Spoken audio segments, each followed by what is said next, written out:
All right, so in the past few months, you have heard how generative AI has kind of taken the internet by storm. We've seen kind of things like ChatGPT, where it kind of helps with generative text. We also see things like DALL-E, which helps with generative imaging.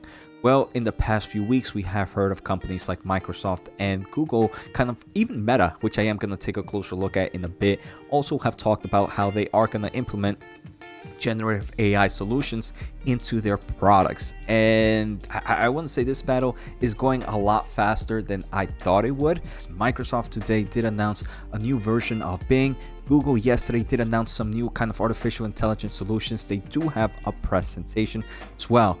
So what I want to do in today's episode is obviously discuss that, but kind of understand why are these companies rushing into this right now, even though this kind of generative AI is not profitable at the moment.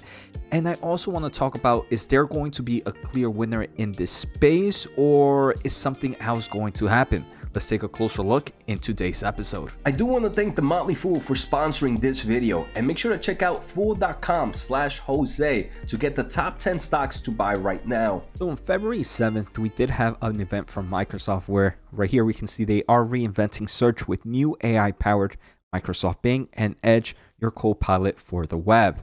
And they do have it available. They do mention today they are launching an all-new AI-powered Bing search engine and Edge browser available in preview now at Bing.com. If we go to Bing.com, they kind of show you how it works. For example, let's say I need to throw a dinner party for 6 who are vegetarian. Can you suggest a 3-course menu with a chocolate dessert? And if we say try it, it's gonna give you kind of here, sure, I can suggest, and you can see kind of this generative AI giving you a really descriptive solution of how it works. I am going to talk a little bit of some of the issues I have with this, especially for companies like Alphabet and Google, but we can see how this can make search engine a lot better and give me a more kind of response instead of me clicking through all these websites until I find the right answer. So throughout the presentation, they kind of give you kind of insights of how it can improve, better search, complete answers, a new chat experience, a creative spark, and they are kind of going to add new solutions. For example, in the sidebar, you can ask for a summary of a lengthy financial report to get key takeaways, and then use the chat function to ask for a comparison to competing companies' financials and automatically put it in a table.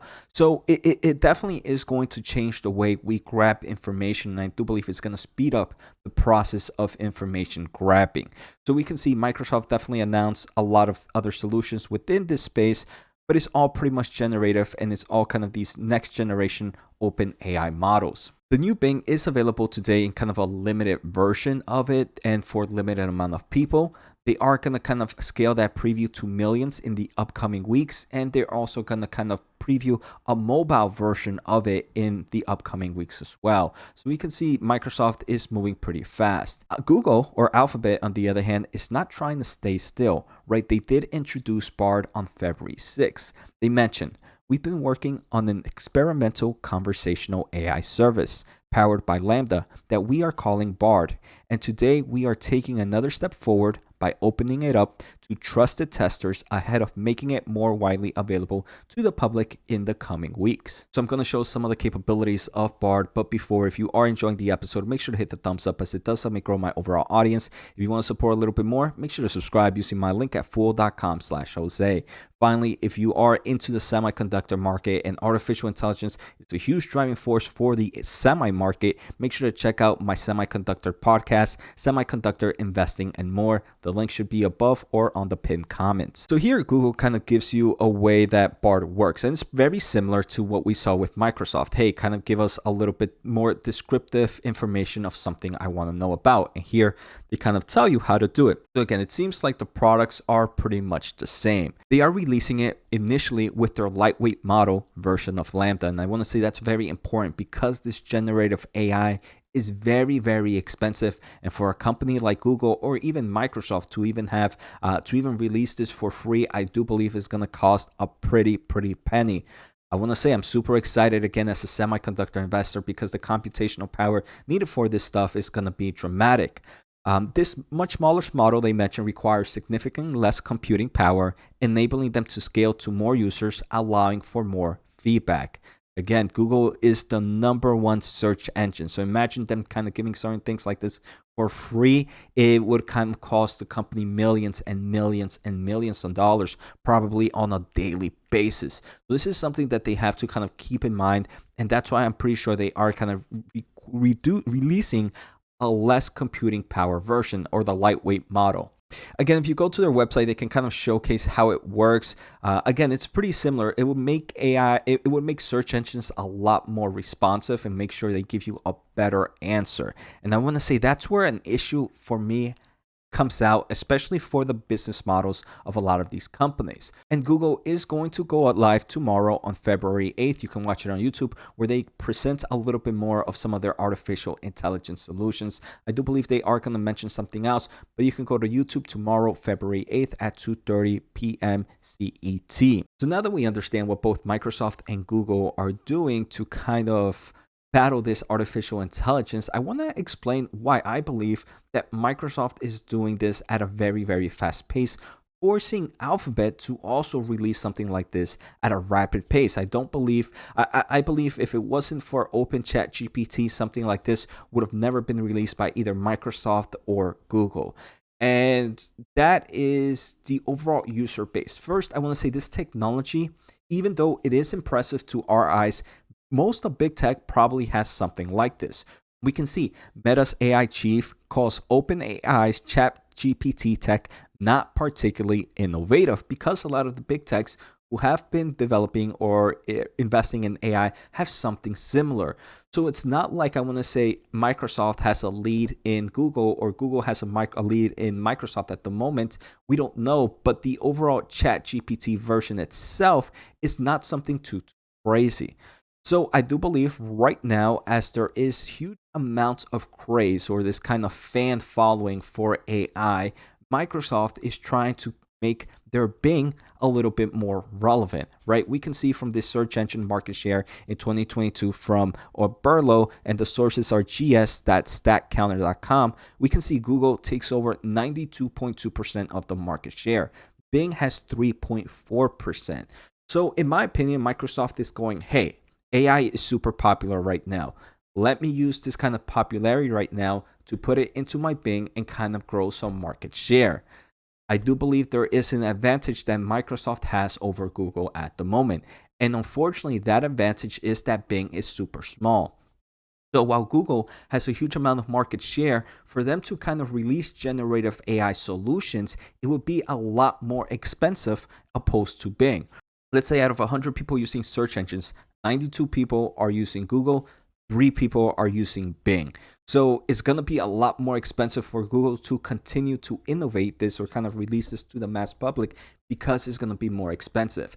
And I do believe Microsoft, if I don't know if I'm giving them too much credit, but if they believe that Google is going to maybe not go as fast on things, Bing and Microsoft can really kind of push the metal and go full acceleration mode, because they don't have that many people on their service right now.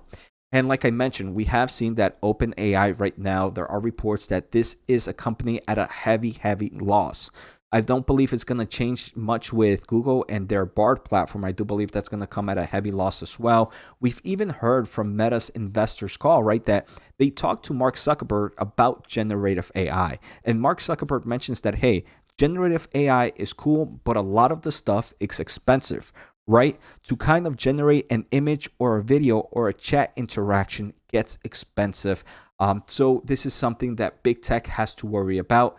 I do believe Microsoft, because they have a smaller market share at the moment, they are using that to their strength. And I wonder how that's going to go, right? At the end of the day, though, I do believe if Google starts to see that they start to lose market share to Microsoft Bing, they might also accelerate here, and then it just be a battle. I don't think there's going to be a true winner. I do believe Google is still going to be the dominant player here, but I do also believe that Bing can grab some market share at the moment. Now I want to talk about where I really see things changing, right? I don't believe the generative AI is going to make a true winner, but what I do believe, it's going to shift a lot of the advertisement market, right? Because right now, if I use Google and their traditional search, I get hit with ads. Let's just put buy Xbox, right? Let's buy an Xbox Series X. I'm gonna get hit with some ads, some sponsorships and some ads. But now imagine if I get more descriptive and I use a generative AI to give me just one store. Now their kind of advertisements real estate shrinks a lot smaller. The other thing that happens is with generative AI, right now you would get a more concrete answer. So opposed to me just going in and out, and searching every tab, increasing my real estate, because I'm going to get a more definite answer, I do believe I'm going to get hit with less impressional ads. And I think that's something that we're not talking about. We have to see how Google is going to mitigate that risk at the moment, but I do believe that is a big risk right now for the advertisement space. Are ads going to get more expensive because the real estate is going to shrink? So it's going to be of, hey, if you want to be on the top search for this generative AI, you're going to have to pay me the big bucks, because at the end of the day, only 2 or 3 sponsors are going to be shown, opposed to right now where we're seeing like numerous different sponsors and ads in one search engine. So I do believe that's going to be the biggest difference. I personally enjoy owning both Google and Alphabet. I'm going to continue to own both. I do believe I'm going to continue to dollar cost average as the kind of months and years progresses, because I'm very bullish, right? Google, I do believe, has the huge strength with their social media platform. YouTube, even though it's not much of a social media, it is, in my opinion, in my eyes, how they're kind of combating TikTok with YouTube Shorts. Microsoft, obviously, they have the productivity, they have the gaming, and they have the clouding solutions. Google also has the Google Cloud. So even though I do believe this is going to be an intense battle, I believe both of them are going to be great plays for me as long-term investors. So I hope you guys enjoyed today's episode. Take care, have a good day, and see you next time.